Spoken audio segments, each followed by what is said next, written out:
नमस्कार। जिला शिक्षा एवं प्रशिक्षण संस्थान महाराजगंज की ऑनलाइन कक्षाओं में आप सभी का हार्दिक स्वागत है। आज हम लोग डीएलएड चतुर्थ सेमेस्टर के शैक्षिक प्रबंधन एवं प्रशासन प्रश्न पत्र के अंतर्गत आपदा प्रबंधन की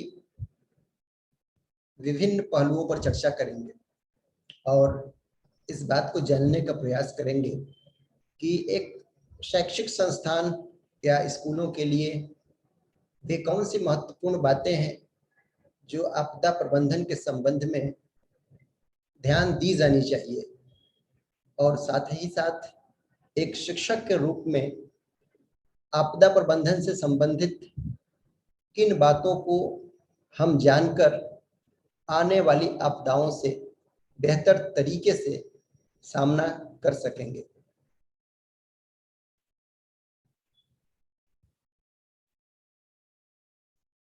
जैसा कि वर्तमान में हम लोग एक विगत 2 सालों से एक विशेष प्रकार की आपदा से गुजर रहे हैं और वो है कोविड-19 का प्रकोप, जो वैश्विक स्तर पर महामारी का रूप धारण की हुई है। तो ऐसी परिस्थितियों में आपदा से निपटने के प्रभावी तरीकों को जानना अत्यंत जरूरी हो जाता है। तो सबसे पहले आपदा पर जब बात की जाए तो आपदा एक ऐसी परिस्थिति होती है जिसकी पूर्व में यदि कल्पना की भी गई होती है तो जिस रूप में होती है उस विभीषक रूप में उसकी कल्पना नहीं की गई होती है, या उसकी पहले कल्पना ही न की गई हो। ऐसी परिस्थितियां एक बहुत बड़े भूभाग को जब आकस्मिक रूप से प्रभावित करती हैं तो इसे हम आपदा कह सकते हैं। आपदा को सामान्य रूप से 2 वर्गों में विभाजित कर सकते हैं, एक प्राकृतिक आपदा और दूसरी मानवीय आपदा या मानव निर्मित आपदा। प्राकृतिक आपदा के अंतर्गत ऐसी आपदाओं को शामिल किया जाता है जिन पर मनुष्य का कोई नियंत्रण नहीं होता है। इन्हें हम दैवीय प्रकोप की संज्ञा भी देते हैं, जैसे कि भूकंप, भूस्खलन, बाढ़, सुनामी का आना, ज्वालामुखी का फटना या जंगल में आग लगना। ये ऐसे प्रकोप हैं, ऐसी आपदाएं हैं जिन पर मनुष्य का नियंत्रण नहीं होता। इनके अलावा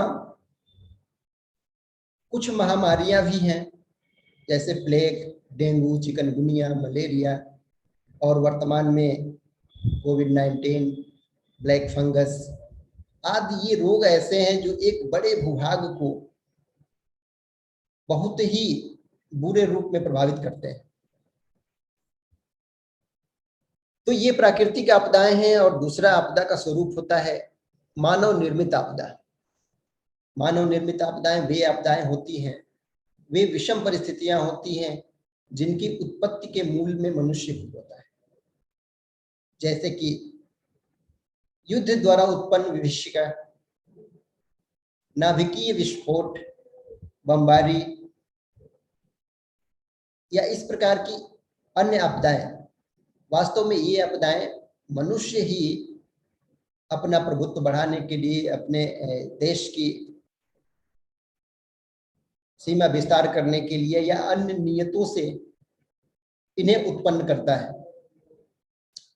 आपदा चाहे प्राकृतिक आपदाएं हों या मानव निर्मित आपदाएं हों, दोनों आपदाएं मनुष्य को, पूरे जनजीवन को, साथ ही साथ प्राकृतिक संसाधनों को अत्यंत ही बुरी तरह से प्रभावित करती हैं, जो अल्पकाल में उसका प्रभाव तो दिखता ही दिखता है, साथ ही साथ एक लंबे समय तक मनुष्य के जीवन पर अपना प्रभाव छोड़ जाती है। तो इन आपदाओं से प्रभावी तरीके से निपटना अत्यंत आवश्यक होता है। और जब इन आपदाओं के दुष्प्रभावों को कम करने के लिए जो भी रणनीतियां हम अपनाते हैं, जो भी तौर तरीके अपनाते हैं, उन्हें आपदा प्रबंधन कहते हैं। आपदा प्रबंधन को प्रभावशाली तरीके से लागू करके इन आपदाओं के दुष्प्रभावों को कम किया जा सकता है। आपदा प्रबंधन के अंतर्गत सबसे पहला कार्य होता है कि आपदा की मार को कम किया जाए। कोई भी आपदा हो, चाहे प्राकृतिक हो या मानव निर्मित हो, ये मनुष्य के पूरे जनजीवन को दुष्प्रभावित करती है। तो उस दुष्प्रभाव को कम करना आपदा प्रबंधन का महत्वपूर्ण उद्देश्य होता है। और इस आपदा के परिणाम स्वरूप पूरा जनजीवन जो अस्त व्यस्त होता है, जो जनजीवन प्रभावित होता है, उस प्रभाव को कम करते हुए लोगों को आपदा से पहले के स्थिति में लाना आपदा प्रबंधन का उद्देश्य होता है। साथ ही साथ आपदा से पहले लोग जिस प्रकार अपने काम धंधों में, अपने दैनिक दिनचर्या में लगे हुए थे, उस दिनचर्या में उन्हें वापस लाना, उनके काम धंधों पर फिर से वापस लौटाने के लिए प्रयास करना, उनकी जीविका के लिए समुचित साधन उपलब्ध कराना भी आपदा प्रबंधन का महत्वपूर्ण उद्देश्य होता है। आपदा प्रबंधन के विभिन्न घटकों की बात की जाए कि आपदा प्रबंधन में वे कौन कौन से घटक हैं जिनकी द्वारा से आपदा के दुष्प्रभाव को कम किया जा सकता है, तो सबसे पहला और महत्वपूर्ण घटक है लोगों में जागरूकता उत्पन्न करना। जागरूकता उत्पन्न करके किसी भी आपदा को उत्पन्न होने से पहले ही लोगों को उस आपदा के दुष्प्रभावों से सामना करने के लिए सक्षम बनाया जाता है कि उस दुष्प्रभावों का वो आसानी से सामना कर सकें और उस दुष्प्रभाव से खुद को कम से कम प्रभावित होने दें। इसके लिए लोगों में जागरूकता उत्पन्न करना, चाहे वो बाढ़ की विभीषिका हो, भूकंप की विभीषिका हो, ज्वालामुखी विस्फोट हो या विभिन्न महामारियां हो, इनके संबंध में लोगों को जागरूक करना, शैक्षिक संस्थान स्तर पे बालकों को जागरूक करना अत्यंत आवश्यक होता है। ये जागरूकता एक तरफ उन्हें मानसिक रूप से उस आपदा का सामना करने के लिए तैयार करती है, साथ ही साथ उस आपदा के बाद उत्पन्न परिस्थितियों से लड़ने के लिए भी उन्हें सक्षम बनाती है। दूसरा घटक राहत और बचाव कार्य। जब कोई आपदा घटित होती है, कोई आपदा आती है, तो उसका जो दुष्प्रभाव होता है, तो उसके बाद जो जनजीवन पर प्रभाव पड़ता है, तो तत्कालिक रूप से लोगों के लिए राहत देना बहुत जरूरी होता है। और ये तत्कालिक राहत और बचाव कार्य बहुत सारे लोगों के जीवन की रक्षा कर सकता है। तो जो दूसरा महत्वपूर्ण घटक है कि किसी भी आपदा को आने के बाद, चाहे वो घायल हो या किसी भी रूप में प्रभावित लोग हों, उन्हें तुरंत राहत प्रदान किया जाए। इस राहत से उनके जान माल की सुरक्षा के बजाय जान की सुरक्षा प्रदान की जा सकती है। अगला घटक है कारगर पुनर्वास एवं पुनर्निर्माण नीति। किसी भी आपदा के आने के उपरांत जिस रूप में वो पूरे जान माल को, लोगों के जीवन को प्रभावित करता है, तो उस क्षति को कम करने के लिए बाद में एक प्रभावशाली नीति का इस प्रकार निर्माण किया जाना अत्यंत आवश्यक होता है, जिससे कि लोगों को समुचित रूप से रहने के घर, उनके खाने के लिए भोजन, उनको पीने के लिए पानी या अन्य उनकी मूलभूत जरूरतों को पूरा किया जा सके। तो आपदा के बाद जिस प्रबंधन की बात आती है, उसका तीसरा महत्वपूर्ण घटक होता है कि सही तरीके से बचे हुए लोगों के लिए पुनर्वास की रणनीति बनाई जाए, उनके घर या अन्य संसाधनों के निर्माण के लिए समुचित व्यवस्था की जाए। अगला घटक निगरानी एवं मूल्यांकन है। आपदा प्रबंधन से संबंधित विभिन्न कार्यों को सुचारू रूप से संचालित करने के लिए ये अत्यंत जरूरी होता है कि सभी कार्यक्रमों का, सभी कामों का, सभी प्रबंधन, सभी आपदा से बचाव के तौर तरीकों का सही तरीके से निगरानी किया जाए,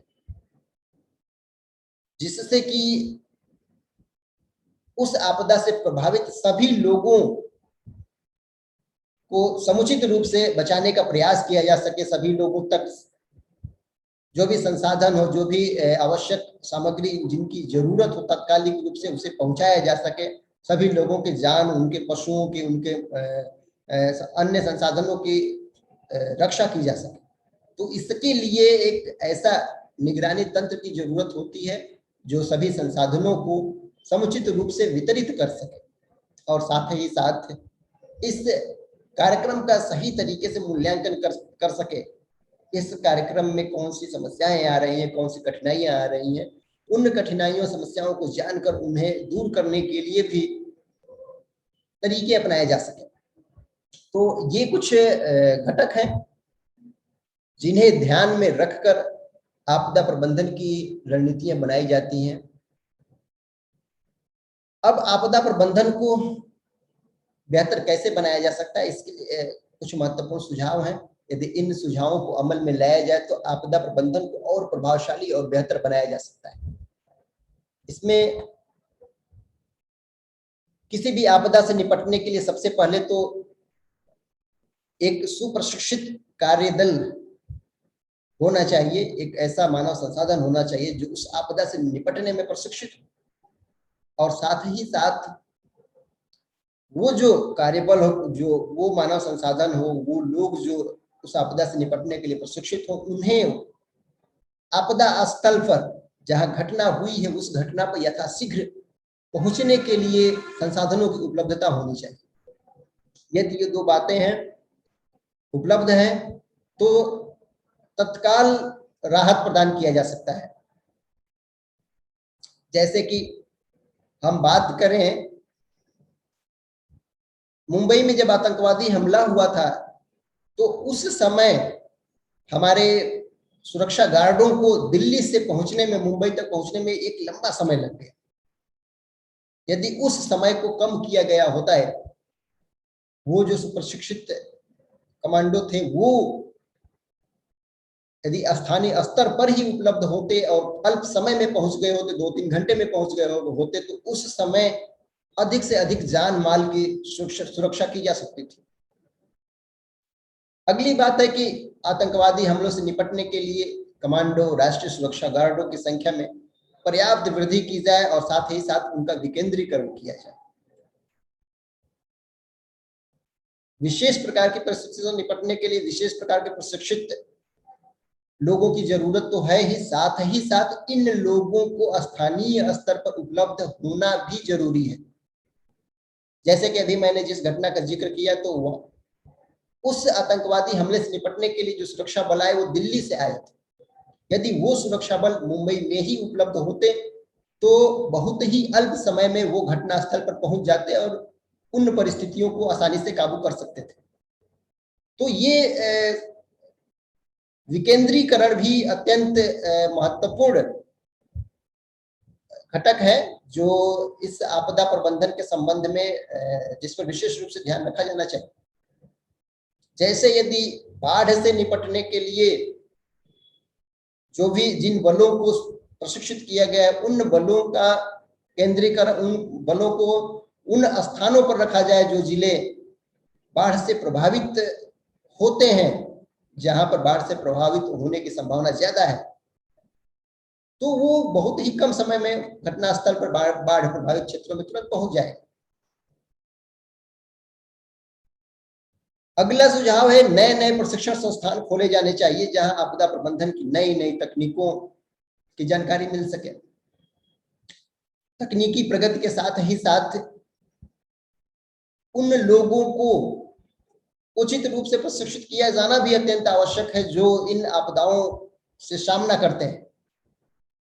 जो इन आपदाओं को सामना करने में महत्वपूर्ण भूमिका निभाते हैं, उन्हें नई नई तकनीकों में महारत हासिल कराया जाए। साथ ही साथ उन्हें नई नई संसाधनों, नए नए जो भी संसाधन हो, उन संसाधनों को भी उपलब्ध कराया जाए।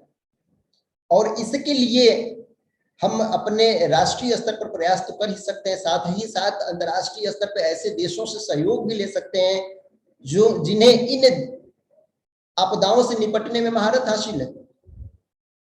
जैसे यदि हम बात करें कि भूकंप रूपी आपदा से निपटने के लिए एक ऐसा कार्यबल बनाया जाना है जो भूकंप के समय सहायता प्रदान करे, तो उसके लिए हम ऐसे देश में उसे प्रशिक्षित कर सकते हैं जो हमेशा भूकंप का सामना करते रहते हैं, जिनके पास एक भूकंप से निपटने के लिए, भूकंप से लड़ने के लिए एक सुप्रशिक्षित व्यवस्था है। जैसे कि जापान या अन्य ऐसे देश जो लगातार भूकंप का सामना करते रहते हैं और उनके पास एक ऐसी तकनीक है, ऐसे प्रशिक्षित लोग हैं जो इस भूकंप का सामना करने में दक्ष हैं। तो अपने मानवीय संसाधनों को वहां पर भेजकर उन्हें प्रशिक्षित किया जाना चाहिए उन आपदाओं से निपटने के लिए।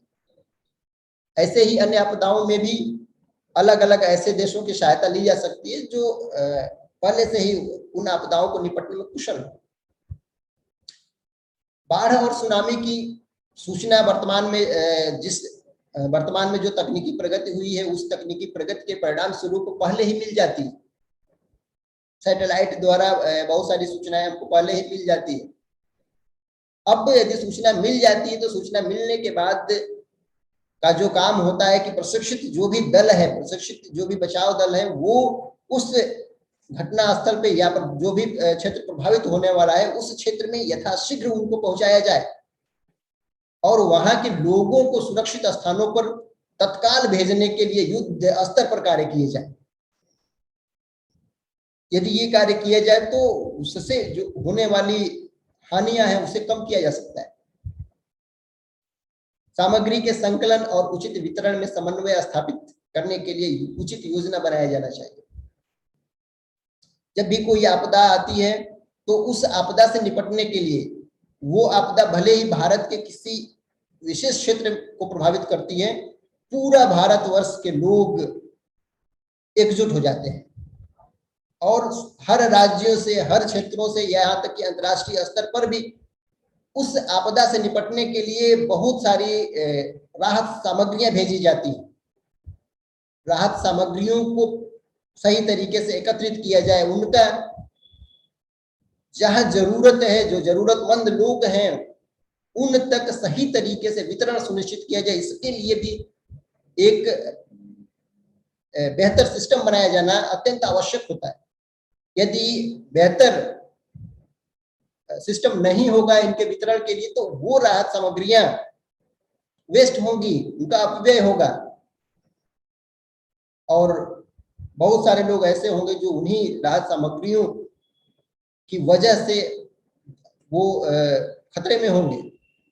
तो यदि उन राहत सामग्रियों के सही तरीके से एकत्रीकरण और उनके सही तरीके से वितरण के लिए एक हमारे पास सही प्लान हो, सही योजना हो, तो उस आपदा के दुष्प्रभाव को भी कम कर सकते हैं। भूकंप संभावित क्षेत्रों में नागरिकों को भूकंप के दौरान और भूकंप के बाद आवश्यक सावधानी बरतने के लिए समय समय पर विशेष रूप से अभियान चलाए जाने चाहिए। उन्हें उस भूकंप से संबंधित विभिन्न जानकारियों में उनको प्रशिक्षित किया जाना चाहिए कि भूकंप आने पर कैसे हम अपना बचाव कर सकते हैं, भूकंप आने के बाद हम कैसे बचे हुए लोगों को और सुरक्षित रख सकते हैं, कैसे हम लंबे समय तक कम संसाधनों में अपने आप को जीवित रख सकते हैं। इन सब चीजों में उन्हें दक्ष बनाने के लिए बीच बीच में लगातार अभियान चलाए जाने चाहिए। ऐसे ही अन्य क्षेत्रों में, जैसे कि यदि हम इस अपने तराई क्षेत्रों को देखें तो तराई क्षेत्र में इंसेफ्लाइटिस एक महामारी के तौर पर आता है, हमेशा आता है और बहुत बड़े लोगों को प्रभावित करके चला जाता है। तो ये जो इंसेफ्लाइटिस है, इससे बचने के लिए लोगों को जागरूक करना, समय समय पर ऐसे अभियान चलाए जाएं कि लोग उससे जागरूक हों, मच्छरों से बचने के लिए जागरूक हों। जैसा कि वर्तमान में हम कोविड-19 के संबंध में देख रहे हैं कि ये जो है सावधानी बरतने के लिए एक व्यापक अभियान चलाया जा रहा है। विभिन्न बचने के लिए जो विभिन्न प्रयास किए जा रहे हैं, टीकाकरण या और तो किए ही जा रहे हैं, साथ ही साथ कैसे इसके होने से ही आदमी बच सकता है, इसके लिए भी विशेष अभियान चलाए जा रहे हैं। मास्क लगाइए, सोशल डिस्टेंस बनाए रखिए, एक दूरी बनाए रखिए, साथ ही साथ हाथों को बार बार धुलते रहिए और भी साफ सफाई के विभिन्न मानकों को पूरा करते रहिए, तो आप आसानी से बचे रहेंगे इस महामारी से। तो वैसे ही किसी भी आपदा से बचने के लिए यदि वो क्षेत्र ऐसे क्षेत्र में आता है जहां पर वो आपदा बार बार आती है, तो उस आपदा से बचने के लिए विभिन्न तरीकों में विभिन्न जानकारियों को लोगों तक पहुंचाने के लिए एक निश्चित समय अंतराल बाद हमेशा अभियान चलाया जाना चाहिए। साथ ही साथ एक महत्वपूर्ण सुझाव ये है कि सरकार की इच्छा शक्ति होनी चाहिए, पहल शक्ति होनी चाहिए। यदि सरकार के पास दृढ़ इच्छा शक्ति और दृढ़ पहल शक्ति है तो किसी भी आपदा का बहुत ही आसानी से सामना कर सकती है। अब हम यदि राष्ट्रीय स्तर पे बात करें कि इन विभिन्न आपदाओं से निपटने के लिए क्या व्यवस्था है, तो इसमें हमारे पास राष्ट्रीय आपदा प्रबंधन प्राधिकरण एक निकाय के रूप में कार्य करता है, जो राष्ट्रीय स्तर पर विभिन्न आपदाओं का सामना करने के लिए, उन आपदाओं से निपटने के लिए विभिन्न प्रकार की योजनाएं, सिफारिशें और भी चीजें वो करता रहता है और उन कार्य योजनाओं को क्रियान्वित करता है। तो इसके बारे में बात करें तो वास्तव में जब भुज में भूकंप आया था तो उस समय इतनी व्यापक स्तर पे जान माल की क्षति हुई थी कि इस बात की आवश्यकता महसूस होने लगी कि राष्ट्रीय स्तर पे एक ऐसा निकाय होना चाहिए जो ऐसी किसी भी आपदा से निपटने में सक्षम हो। तो अनौपचारिक रूप से देखा जाए तो शुरुआत वहीं से हो जाती है, लेकिन इसका औपचारिक रूप से गठन 27 सितंबर 2006 को आपदा प्रबंधन अधिनियम 2005 के तहत किया गया और इसके अध्यक्ष प्रधानमंत्री होते हैं, साथ ही साथ इसके 9 सदस्य होते हैं। इनमें से किसी भी एक सदस्य को उपाध्यक्ष के पद पर चयनित किया जाता है। आपदा प्रबंधन प्राधिकरण को राष्ट्रीय प्राथमिकता का महत्व देते हुए भारत सरकार 1999 में एक उच्च अधिकार प्राप्त कमेटी और 2001 में एक गुजरात में जब भूकंप जो आया था तो एक राष्ट्रीय कमेटी का गठन किया गया था, ठीक है।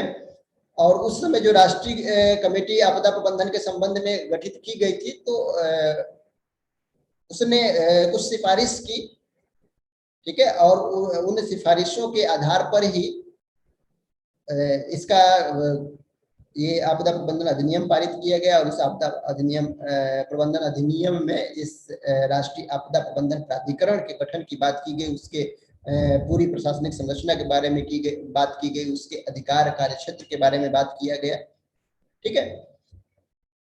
23 दिसंबर 2005 को भारत सरकार ने आपदा प्रबंधन अधिनियम बनाया, जिसमें प्रधानमंत्री के नेतृत्व में एक राष्ट्रीय आपदा प्राधिकरण के गठन की बात की गई और साथ ही साथ जो जितने भी राज्य हैं उन राज्यों के मुख्यमंत्रियों के नेतृत्व में राज्य आपदा प्रबंधन प्राधिकरण की स्थापना की परिकल्पना की गई,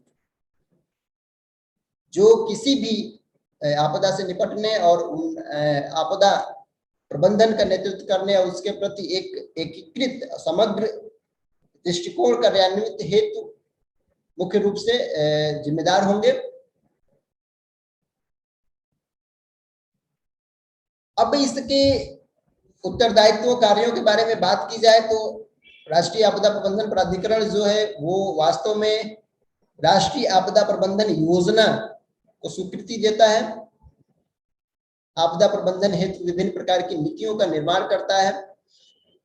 राष्ट्रीय योजना जो बनाई जाती है आपदा प्रबंधन योजना, उसके अनुसार केंद्र सरकार के विभिन्न जो मंत्रालय हैं उन मंत्रालयों द्वारा बनाई गई विभिन्न योजनाओं की भी स्वीकृति राष्ट्रीय आपदा प्रबंधन प्राधिकरण ही देता है और साथ ही साथ ऐसे दिशा निर्देश तैयार करता है जिनका अनुसरण कर राज्य के प्राधिकारी राज्य योजना तैयार करते हैं और ऐसा दिशा निर्देश देता है जिनके अनुसार केंद्रीय सरकार के विभिन्न मंत्रालय और विभाग द्वारा आपदाओं के रोकथाम के लिए उपायों को एकीकृत करने या आपदा प्रभावित जो क्षेत्र हैं या उन क्षेत्रों में विभिन्न आपदाओं को रोकने के लिए जो अपनी अपनी विकास योजनाएं हैं और परियोजनाएं उन सबको स्वीकृति देता है और उन्हें उन परियोजनाओं को बनाने के लिए विभिन्न मंत्रालयों, विभिन्न विभागों को प्रोत्साहित करता रहता है। आपदा प्रबंधन नीति और योजना के प्रवर्तन और कार्यान्वयन में समन्वय स्थापित करता है। इन आपदाओं को रोकने के लिए विभिन्न निधियों, विभिन्न फंडों के प्रावधान की सिफारिश भी करता है। अन्य ऐसे देश जो कि बड़ी आपदाओं से प्रभावित होते हैं उनको ऐसी सहायता देना जो उसमें केंद्र सरकार निर्धारित करती है, तो वो उन देशों में जाकर सहायता भी प्रदान करता है उन्हें, चाहे जिस स्तर की सहायता हो। वो भयावह आपदा स्थितियों या आपदाओं से निपटने हेतु रोकथाम या शमन या तैयारी और क्षमता निर्माण के ऐसे अन्य उपाय अपनाना जिन्हें वह आवश्यक समझता है। राष्ट्रीय आपदा प्रबंधन संस्थान की कार्य पद्धति हेतु व्यापक नीतियां और दिशा निर्देश भी तैयार करता है आपदा प्रबंधन प्राधिकरण। तो ये कुछ उत्तरदायित्व हैं जो आपदा प्रबंधन प्राधिकरण जिनका निर्वहन करता है। अब यदि वास्तव में जो धरातल पे जिन कार्यों को यह आपदा प्रबंधन प्राधिकरण संपादित करता है उन धरातल पर क्रियान्वित की जाने वाली जो योजनाएं होती हैं उन योजनाओं वे योजनाएं मतलब किन किन क्षेत्रों पर किन किन कार्यों पर वे योजनाएं केंद्रित होंगी उसकी बात की जाए तो इसमें कुछ 18 कार्य हैं जिनका उल्लेख इस राष्ट्रीय आपदा प्रबंधन अधिनियम में किया गया है।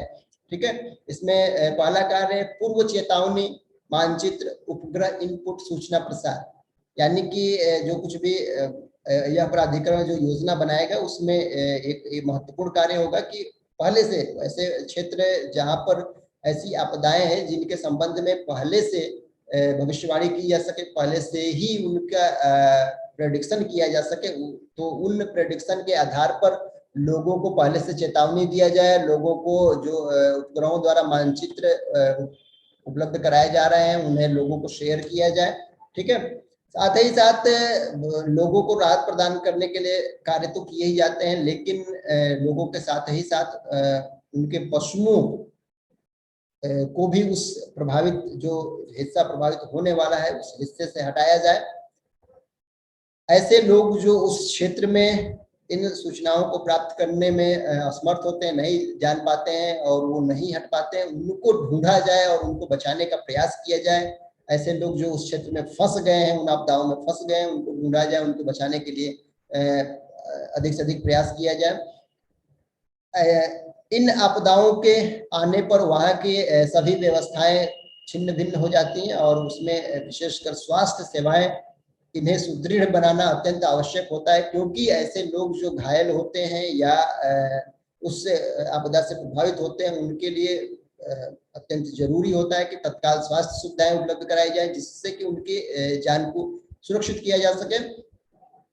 स्वास्थ्य सेवाओं के साथ ही साथ वहां पर बचे हुए लोगों या प्रभावित लोगों के लिए पीने के पानी और स्वच्छता संबंधित भी बहुत बड़ी समस्या उत्पन्न हो जाती है, तो पेयजल उपलब्ध कराने के लिए, उनके स्वच्छता सुनिश्चित करने के लिए ठीक है कार्यक्रम बनाए जाए, कार्य किए जाए। खाद्य और आवश्यक आपूर्ति, बचे हुए लोगों को भोजन पहुंचाना भी एक महत्वपूर्ण कार्य होता है जिससे उन्हें कुछ दिनों तक उस आपदा से सामना करने में सक्षम बनाया जा सके। तो इसके लिए भी कार्य योजना बनाना आपदा प्रबंधन प्राधिकरण के विभिन्न कार्यों में शामिल होता है। संचार व्यवस्था विभिन्न आपदाओं से, वो चाहे तूफान हो, बाढ़ हो, ठीक है, भूकंप हो, इससे संचार व्यवस्था भी छिन्न भिन्न हो जाती है। उस संचार व्यवस्था को फिर से पुनर्स्थापित करना भी उसकी कार्य योजना में शामिल होता है। लोगों के आवास नष्ट हो जाते हैं विभिन्न आपदाओं में, तो उन आवासों को फिर से बनाना, उनके लिए रहने के लिए एक समुचित व्यवस्था बनाना, ये भी कार्य योजना इस आपदा प्रबंधन प्राधिकरण की कार्य योजना का महत्वपूर्ण हिस्सा होता है। बिजली एक मूलभूत आवश्यकता बन गई है। बिना बिजली के वहां का जनजीवन सामान्य होना अत्यंत मुश्किल कार्य होता है। तो बिजली की समुचित आपूर्ति भी सुनिश्चित करना महत्वपूर्ण कार्य है। वहां पर लोगों को ईंधन की आपूर्ति बहाल करना, परिवहन व्यवस्था जो छिन्न भिन्न हो जाती है, सड़कें टूट जाती हैं, रेल मार्ग टूट जाते हैं, सड़कों पर, रेल मार्गों पर बड़े बड़े वृक्ष गिर जाते हैं या इस तरह की कुछ घटनाएं होती हैं, तो उन्हें भी हटाना और उनकी पूरी परिवहन व्यवस्था को बहाल करना भी एक महत्वपूर्ण कार्य होता है। राहत रसद और आपूर्ति श्रृंखला प्रबंधन, पूरी आपूर्ति श्रृंखला छिन्न भिन्न हो जाती है, तो उस श्रृंखला को, उस चेन को फिर से बनाना एक महत्वपूर्ण कार्य है, जिससे कि बचे हुए लोगों को उनकी आवश्यकता के अनुरूप अन्य सामग्रियों की आपूर्ति सुनिश्चित की जा सके। पशु के शवों का निपटान, विभिन्न प्रकार की जो आपदाएं होती हैं, तो उन आपदाओं में पशुओं की भी जान खतरे में पड़ती है। बहुत सारे पशु मर जाते हैं, तो वे पशु यदि उनके शवों का समुचित तरीके से निपटान नहीं किया गया, तो वो कहीं ना कहीं अन्य किसी महामारी को दावत देते हैं। तो ये भी महत्वपूर्ण कार्य होता है कि जो भी ऐसे पशु जो मरे हुए हैं, उनके शवों को सही तरीके से निपटाया जाए। प्रभावित क्षेत्रों में पशुओं के लिए चारा और बचे हुए जो जानवर हैं, उन जानवरों को समुचित रूप से चारे की उपलब्धता सुनिश्चित की जाए, नहीं तो बचे हुए जानवर भी भूख के कारण मर सकते हैं। तो आदमियों के लिए तो व्यवस्थाएं की जाए, उनके लिए तो आवास और खाद्य सामग्री और अन्य चीजों की उपलब्धता सुनिश्चित की जाए। साथ ही साथ जो बचे हुए जानवर हैं, उनके लिए भी चारे की उपलब्धता सुनिश्चित की जाए। पुनर्वास एवं पशुधन और अन्य जानवरों के लिए पशु चिकित्सा देखभाल सुनिश्चित किया जाए। डेटा संग्रह और प्रबंधन किया जाए। राहत रोजगार, जो बचे हुए लोग हैं, उनके जो पहले का रोजगार व्यवस्था थी, जो उनकी आजीविका थी, वो सब कुछ प्रभावित हो जाती है। तो उनके समुचित आजीविका हेतु भी यथासंभव प्रयास करने के लिए जो भी योजनाएं बनाई जाए, उसमें इसे भी शामिल किया जाए। साथ ही साथ मीडिया संपर्क, मीडिया एक ऐसा माध्यम होता है जो लोगों को इन बुरी परिस्थितियों से, इन विषम परिस्थितियों से निपटने में अत्यंत सहारा प्रदान करता है। मीडिया के माध्यम से ही लोग अपने दुख को थोड़ा कम कर सकते हैं और देश दुनिया से जुड़ सकते हैं, ठीक है, और बहुत सारी ऐसी जानकारियां प्राप्त कर सकते हैं जिससे कि उन परिस्थितियों का आसानी से सामना कर सके। तो ये कुछ बातें हैं जो इस बात की तरफ संकेत करती हैं कि आपदा प्रबंधन प्राधिकरण जो भी कार्य योजना बनाएगा, जो भी योजना बनाएगा, वो इन बिंदुओं पर, इन कार्यों पर केंद्रित होंगे। अब राष्ट्रीय स्तर पर तो हम लोगों ने देखा कि राष्ट्रीय आपदा प्रबंधन प्राधिकरण की स्थापना की बात की गई है आपदा प्रबंधन अधिनियम में। राज्य स्तर पर भी कुछ बातें की गई हैं कि राज्य स्तर पे आपदा को, विभिन्न आपदाओं से निपटने के लिए क्या प्रावधान किए जाने चाहिए। राज्य स्तर पे ये बात कही गई है कि विभिन्न राज्य अपनी मुख्यमंत्री की अध्यक्षता में राज्य आपदा प्रबंधन प्राधिकरण की स्थापना करेंगे, और ये जो प्राधिकरण होगा उस राज्य में आने वाली विभिन्न आपदाओं से निपटने के लिए विभिन्न नीतियां तैयार करेगा, विभिन्न योजनाएं बनाएगा, और राज्य योजना के क्रियान्वयन में जो समन्वय होगा, आपदा को रोकने के लिए तत्पर रहने के विभिन्न जो उपाय होंगे, राज्य के विभिन्न विभागों की योजनाओं की समीक्षा का कार्य भी यह प्राधिकरण करेगा, जिससे कि जो भी आपदाएं हैं, उन आपदाओं की रोकथाम की जा सके, उन आपदाओं से निपटने के लिए तैयारी की जा सके, उन आपदाओं का शमन किया जा सके, और एक समन्वित व्यवस्था स्थापित की जा सके, जो राज्य स्तर पर जो भी प्रयास, जो भी विभिन्न विभाग, जो भी संसाधन है, उनके साथ प्रयास तो करे ही करे, साथ ही साथ राष्ट्रीय स्तर या अंतर्राष्ट्रीय स्तर पर जो भी सहायताएं उस राज्य को प्राप्त हो रही है, उन सहायता को समुचित तरीके से लोगों तक पहुंचाने का प्रयास करें। इस आपदा प्रबंधन अधिनियम में जिला स्तर पर भी कुछ बातें कही गई हैं, जिससे कि इन आपदाओं से प्रभावशाली तरीके से निपटा जा सके।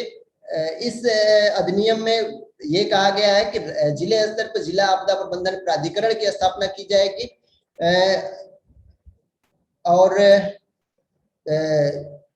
जो जिले के जो डिस्ट्रिक्ट कलेक्टर होंगे उनकी अध्यक्षता में ये जिला स्तर पे जो ये प्राधिकरण होगा, जिला आपदा प्रबंधन प्राधिकरण, इसका गठन किया जाएगा। और इसमें जो स्थानीय स्तर के जो निर्वाचित प्रतिनिधि होते हैं, ठीक है, उनको सह अध्यक्ष के रूप में चुना जाएगा, रखा जाएगा। अध्यक्ष जिलाधिकारी होंगे और सह अध्यक्ष के रूप में जो निर्वाचित प्रतिनिधि होंगे, जैसे कि अपने यहाँ जिला पंचायत अध्यक्ष होते हैं, तो वो अध्यक्ष और जिलाधिकारी इन दोनों के नेतृत्व में इस प्राधिकरण द्वारा कार्य किया जाएगा। ऐसे जिले जहाँ पर निर्वाचित प्रतिनिधि के बजाय जो जनजातीय क्षेत्र हैं वहां पर जो जिला परिषद कार्य करती है, तो उसका जो मुख्य कार्यकारी सदस्य होगा वो इसका सह अध्यक्ष होगा। और जिले स्तर पर वास्तव में जो कुछ भी कार्य योजनाएं, वो चाहे राष्ट्रीय स्तर पे राष्ट्रीय आपदा प्रबंधन प्राधिकरण द्वारा बनाई जाए या राज्य स्तर पर राज्य आपदा प्रबंधन प्राधिकरण द्वारा बनाई जाए, उनका क्रियान्वयन जिले स्तर पर किया जाता है। तो क्रियान्वयन की जो इकाई होगी वो जिला प्राधिकरण, जिला आपदा प्रबंधन प्राधिकरण ही होगा। और यह प्राधिकरण सभी सहायताओं या सभी एजेंसियों से बेहतर तरीके से तालमेल बैठाते हुए धरातल पर कार्य संपादित करेगा। राष्ट्रीय आपदा प्रबंधन अधिनियम में एक और महत्वपूर्ण बात की गई है, national disaster response forces NDRF की बात की गई है कि राष्ट्रीय स्तर पर राष्ट्रीय आपदा अनुक्रिया बल की स्थापना की जाएगी। राज्य स्तर पर भी राज्य आपदा अनुक्रिया बल SDRF के गठन की बात की गई है। तो वास्तव में देखा जाए तो NDRF की बात वर्ष 2006 में आपदा प्रबंधन अधिनियम 2005 के तहत 6 बटालियनों के साथ इसकी स्थापना की गई थी। उस समय 6 बटालियन थी, वर्तमान में 12 बटालियन हो गई हैं। इन 12 बटालियनों में BSF CRPF की 3-3 बटालियन है, CISF SSB ITBP की भी 2-2 बटालियन है और प्रत्येक बटालियन में 1149 सदस्य होते हैं। और ये जो सभी सदस्य होते हैं, ये NDRF के जो भी सदस्य होते हैं, इन सदस्यों को विभिन्न अलग अलग आपदाओं से निपटने के लिए प्रशिक्षित किया जाता है। ये अलग अलग आपदाओं से निपटने में दक्ष होते हैं। वास्तव में इनकी भूमिका के बारे में बात की जाए तो हम कह सकते हैं कि प्राकृतिक व मानव निर्मित आपदा में त्वरित सहायता प्रदान करने का कार्य करते हैं। ये राहत बचाव कार्यों में जुटी अलग अलग सुरक्षा एजेंसियों के बीच समन्वय भी स्थापित करते हैं। आपदा प्रबंधन के संबंध में जहां भी जो क्षेत्र आपदा से प्रभावित होता है, उस क्षेत्र के लोगों को सुरक्षित रूप से बाहर निकालना और वहां पर उन लोगों को राहत सामग्री का सही तरीके से वितरण करने की जिम्मेदारी भी इस फोर्स पे होती है, NDRF पे होती है। और वास्तव में देखा जाए तो पिछले विभिन्न जो आपदाएं हम लोगों ने जिनका सामना किया, वो चाहे तटवर्ती क्षेत्रों में विभिन्न प्रकार के तूफान हो या बाढ़ प्रभावित विभिन्न क्षेत्रों में बाढ़ हो या अलग अलग क्षेत्रों में भी कभी अचानक बाढ़ें आती रहती है, तो इस तरह की आपदाएं हो, तो उसमें ये जो है NDRF पिछले अपनी स्थापना के बाद से बहुत ही बेहतरीन तरीके से कार्य कर रहा है। और साथ ही साथ ये राष्ट्रीय पूरे भारत में तो कार्य कर ही रहा है, साथ ही साथ अंतर्राष्ट्रीय स्तर पर भी विभिन्न राहत कार्यों में ये अपनी महत्वपूर्ण भूमिका निभा रहा है। तो ये कुछ बातें हैं जिनको जानकर हम स्थानीय स्तर पर या अपने शैक्षिक संस्थान स्तर पर आपदा से निपटने के लिए विभिन्न कार्य योजना बना सकते हैं, बच्चों को विभिन्न प्रकार की गतिविधियों में दक्ष कर सकते हैं, जिससे कि वो विभिन्न प्रकार की आपदाओं का बेहतरीन तरीके से सही तरीके से सामना कर सके, उन्हें उनसे अच्छे तरीके से निपट सके। और इन सब बातों के साथ ही आप सभी लोगों को बहुत बहुत धन्यवाद।